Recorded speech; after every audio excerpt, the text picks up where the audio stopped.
Hi hello good morning welcome to another recipe. ನಾನು ನಿಮ್ಮ ಪ್ರೀತಿಯ ಗೆಳತಿ ಮಲೆನಾಡ ಗೃಹಿಣಿ ಚೈತ್ರ. ಹೇಗಿದ್ದೀರಾ ಎಲ್ಲರೂ ಚೆನ್ನಾಗಿದ್ದೀರಾ ಅಂತ ಭಾವಿಸ್ತೀನಿ. ನಾನಿವತ್ತು ಸಿಂಪಲ್ಲಾಗಿ ಹಾಗೆ ಕ್ವಿಕ್ಕಾಗಿ ಶಾವಿಗೆ ಹಾಗೂ ಮೊಸರಿಂದ ಒಂದು ಒಳ್ಳೆ ರೆಸಿಪಿ ಮಾಡ್ತಾಯಿದ್ದೀನಿ. ಅತಿ ಕಡಿಮೆ ಟೈಮಲ್ಲಿ ಒಂದೊಳ್ಳೆ ಬೆಳಗಿನ ಬ್ರೇಕ್ಫಾಸ್ಟ್ನ ಹೇಗೆ ಮಾಡೋದು ಸಿಂಪಲ್ಲಾಗಿ ಅಂತ ತೋರಿಸ್ತಾ ಇದ್ದೀನಿ.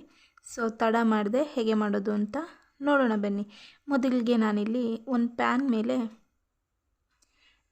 2 ಗ್ಲಾಸಷ್ಟು ನೀರು ಹಾಕೋತಾ ಇದ್ದೀನಿ. ನೀರಿಗೆ ಒಂದು ಅರ್ಧ ಸ್ಪೂನಷ್ಟು ಉಪ್ಪು ಹಾಕಿದ್ದೀನಿ, ಹಾಗೆ ಒಂದು ಅರ್ಧ ಸ್ಪೂನಷ್ಟು ಆಯಿಲ್ನ ಹಾಕಿದ್ದೀನಿ. ಇದು ಚೆನ್ನಾಗಿ ಕುದಿ ಬರಬೇಕು. ಕುದಿ ಬಂದ ನಂತರ ಇದಕ್ಕೆ ನಾನು 1 ಕಪ್ಪಷ್ಟು ಶಾವಿಗೆ ಹಾಕೋತಾ ಇದ್ದೀನಿ. ನೋಡಿ, 1 ಬೌಲಷ್ಟು ಶಾವಿಗೆನ ಹಾಕ್ತಾಯಿದ್ದೀನಿ. ಹೀಗೆ ನೀರಿಗೆ ಎಣ್ಣೆ ಹಾಕೋದ್ರಿಂದ ಶಾವಿಗೆ ಎಲ್ಲ ಬಿಡಿ ಬಿಡಿಯಾಗಿ ಉದ್ರಾಗಿ ಚೆನ್ನಾಗಿ ಬೇಯುತ್ತೆ. ಹಾಗೆ ನೀರಲ್ಲಿ ಬೇಯಿಸಿದರೆ ಎಲ್ಲ ಅಂಟ್ಕೊಂಡು ಶಾವಿಗೆ ಕೈಗೆ ಸಿಗೋಲ್ಲ, ಆ ಥರ ಆಗುತ್ತೆ. ನೋಡಿ ಇವಾಗ ಎಷ್ಟು ಚೆನ್ನಾಗಿ ಬಿಟ್ಕೊಂಡಿದೆ ಅಂತೆಲ್ಲ ಬಿಡಿ ಬಿಡಿಯಾಗಿ ಕಾಣ್ತಾ ಇದೆ, ಚೆನ್ನಾಗಿ ಬೆಂದಿದೆ. ಇವಾಗ ಇದನ್ನು ಒಂದು ಸ್ಟ್ರೈನರ್ ಸಹಾಯದಿಂದ ನೀರನ್ನೆಲ್ಲ ನೀಟಾಗಿ ಸೋಸ್ಕೊಳ್ಳೋಣ. ನೀರನ್ನೆಲ್ಲ ಸೋಸ್ಕೊಂಡ ನಂತರ ಸ್ವಲ್ಪ ಹೊತ್ತು ತಣ್ಣಗಾಗಲಿಕ್ಕೆ ಹಾಗೆ ಬಿಡೋಣ. ಅದೆಲ್ಲ ನೀಟಾಗಿ ತಣ್ಣಗಾದ ನಂತರ ನಾನು ಇದನ್ನು ಒಂದು ಅಗಲವಾದ ಪಾತ್ರೆ ಅಥವಾ ಒಂದು ಬೇಷನ್ಗೆ, ಅಂದರೆ ಮಿಕ್ಸ್ ಮಾಡಲಿಕ್ಕೆ ಈಸಿ ಆಗುವಂತಹ ಒಂದು ಬೇಷನ್ಗೆ ನಾನು ಹಾಕೋತಾ ಇದ್ದೀನಿ. ನಂತರ ಇದನ್ನು ನಾನು ಸ್ವಲ್ಪ ಬಿಡಿ ಬಿಡಿಯಾಗಿ ಮಾಡ್ಕೋತಾ ಇದ್ದೀನಿ. ಎಷ್ಟು ಚೆನ್ನಾಗಿ ಬೆಂದಿದೆ ನೋಡಿ ಅಲ್ವಾ. ಇವಾಗ ಇದಕ್ಕೆ ನಾನು ಉಪ್ಪನ್ನು ಆ್ಯಡ್ ಮಾಡ್ಕೋತಾ ಇದ್ದೀನಿ.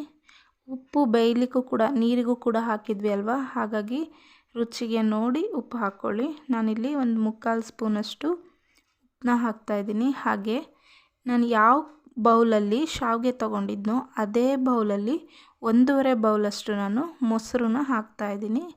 ಗಟ್ಟಿ ಮೊಸರನ್ನ ಹಾಕಿ ಚೆನ್ನಾಗಿ ಮಿಕ್ಸ್ ಮಾಡ್ತಾಯಿದ್ದೀನಿ.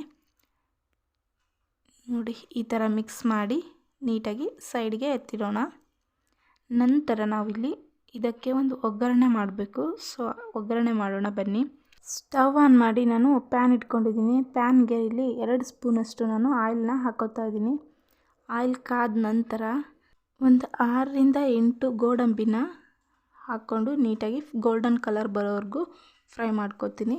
ನಂತರ ಅದನ್ನು ಒಂದು ಸ್ವಲ್ಪ ಸೈಡಿಗೆ ಎತ್ತಿಟ್ಕೊತೀನಿ. ನಂತರ ಇದಕ್ಕೆ ನಾನು ಒಂದು ದೊಡ್ಡ ಗಾತ್ರದ ಈರುಳ್ಳಿನ ಉದ್ದಕ್ಕೆ ಹೆಚ್ಚಿಟ್ಕೊಂಡಿದ್ದೆ, ಸೊ ಅದನ್ನು ಕೂಡ ಹಾಕೋತಾ ಇದ್ದೀನಿ. ಈರುಳ್ಳಿನ ಫುಲ್ಲು ಗೋಲ್ಡನ್ ಕಲರ್ ಬರೋವರೆಗೂ ಫ್ರೈ ಮಾಡಬೇಕು, ಅಂದರೆ ಕ್ರಿಸ್ಪಿಯಾಗಿ ಬರೋವರೆಗೂ ಫುಲ್ಲು ಫ್ರೈ ಮಾಡಬೇಕು. ಬಿರಿಯಾನಿಗೆಲ್ಲ ಫ್ರೈ ಮಾಡ್ತೀವಲ್ಲ ಆ ಥರ, ಆವಾಗ ತುಂಬ ಚೆನ್ನಾಗಿ ಟೇಸ್ಟ್ ಬರುತ್ತೆ. ಇಲ್ಲ ಅಂದರೆ ನನಗೆ ಆ ಥರ ಸರಿ ಆಗಲ್ಲ ಅಂದರೆ ಬೇಕಿದ್ರೆ ಮಾಮೂಲಿ ಈರುಳ್ಳಿ ಫ್ರೈ ಮಾಡೋ ಥರನೂ ಮಾಡ್ಬೋದು.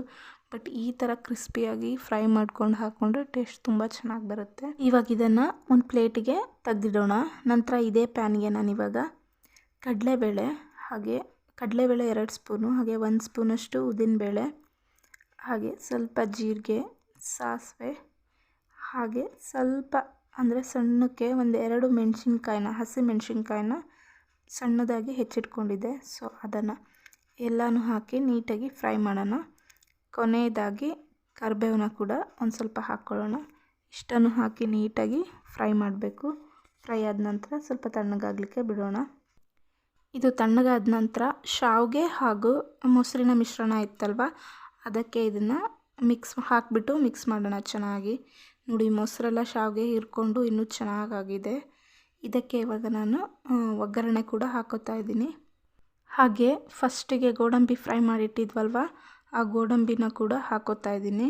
ಜೊತೆಗೆ ಕ್ರಿಸ್ಪಿಯಾಗಿ ಫ್ರೈ ಮಾಡಿದಂತಹ ಈರುಳ್ಳಿನ ಕೂಡ ಹಾಕೋತಾ ಇದ್ದೀನಿ. ಎಲ್ಲನೂ ಸೇರಿ ಚೆನ್ನಾಗಿ ಮಿಕ್ಸ್ ಮಾಡೋಣ. ಎಲ್ಲ ಮಿಕ್ಸ್ ಮಾಡಿದ ನಂತರ ಕೊನೆಯದಾಗಿ ಇದಕ್ಕೆ ನಾನು ಕೊತ್ತಂಬರಿ ಸೊಪ್ಪನ್ನ ಆ್ಯಡ್ ಮಾಡ್ತಾಯಿದ್ದೀನಿ.